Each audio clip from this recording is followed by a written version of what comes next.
Bom dia, meus irmãos e minhas irmãs. Hoje, sexta-feira, estamos aqui reunidos para ouvirmos mais uma dose diária de amor, esperança e caridade. O texto que eu trago para a nossa reflexão de hoje foi retirado do livro Devassando o Invisível, de Ivone do Amaral Pereira. Vamos ouvi-lo?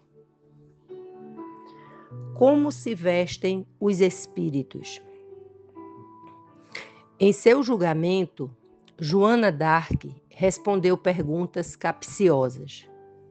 Tudo para que se pudesse afirmar que ela tinha pacto com as sombras, que não fora enviada por Deus para a grave missão que cumpriu, devolver a França aos franceses. Poder-se-ia imaginar que a adolescente fosse subjugada pela astúcia de um tribunal que objetivava condená-la. Também ridicularizar o seu papel como heroína de um povo. Quando o bispo Pierre Cauchon lhe perguntou se os espíritos lhes apareciam nus, de imediato ela respondeu: acreditai que Deus, nosso Pai, não tenha com que vesti-los? Ao longo das eras, a arte sacra representou os anjos com vestes longas, brancas, leves, esvoaçantes. Tudo que nos desse a ideia de sua pureza. Os elevados à condição de santos, por sua vez, mesmo aqueles como Pedro, o apóstolo, que era um pescador, são apresentados com ricas vestes em que se misturam cores vibrantes, veludo, púrpura, sedas. Jesus, o mestre de Nazaré, que afirmou que as cobras tinham seus covis, os pássaros tinham seus ninhos, enquanto ele, o Filho do Homem, não tinha uma pedra para repousar a cabeça. Não ficou livre dessa concepção.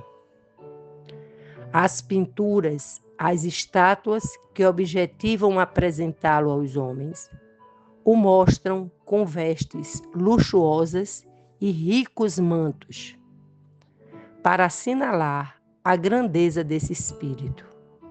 Em alguns foram acrescentadas joias e coroas. Por detrás de todas essas concepções existe uma verdade.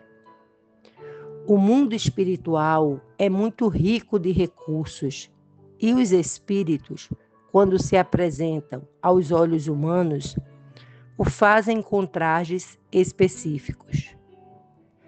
Ivone do Amaral Pereira, cuja vidência mediúnica lhe permitia ver os espíritos, afirma que eles podem vestir-se servindo-se dos ricos elementos esparsos pelo universo, aos quais acionam voluntária ou incessivelmente, valendo-se das forças do pensamento e da própria vontade.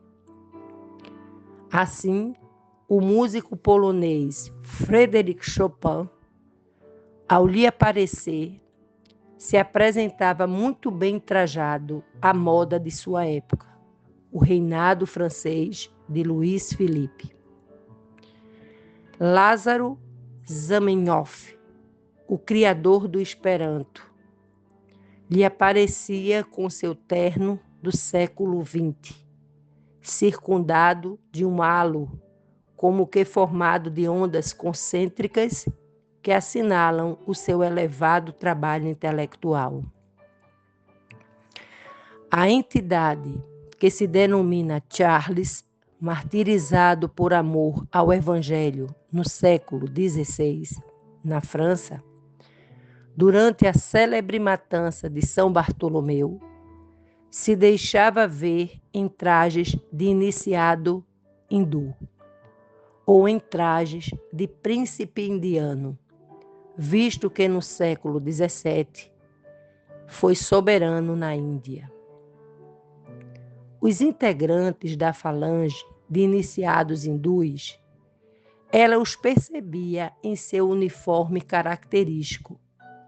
As gemas do anel e do turbante, inclusive, envoltos em neblinas lucilantes com reflexos azuis.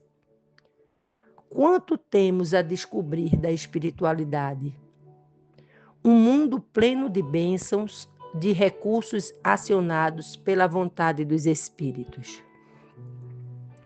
Os homens, mesmo ignorantes, como que deduzimos tudo isso? Por isso, representamos os santos, os anjos, as entidades mais sublimes, tão bem vestidas. Razão tinha a donzela de Orleans em cientificar aqueles homens do século XV que infinitos são os recursos de Deus. Quanto ainda nos cabe aprender a respeito desse universo de formas, de ondas e de fluidos. Meus irmãos e minhas irmãs, este texto, bastante informativo, traz para todos nós características a partir do estudo de uma grande pesquisadora desse universo espiritual, a nossa querida Ivone do Amaral Pereira. Que todos nós possamos, ao ouvir esse texto, poder compreender como os espíritos se mostram àqueles que têm essa capacidade de vê-los. Que tenhamos todos uma excelente sexta-feira e que Deus nos abençoe.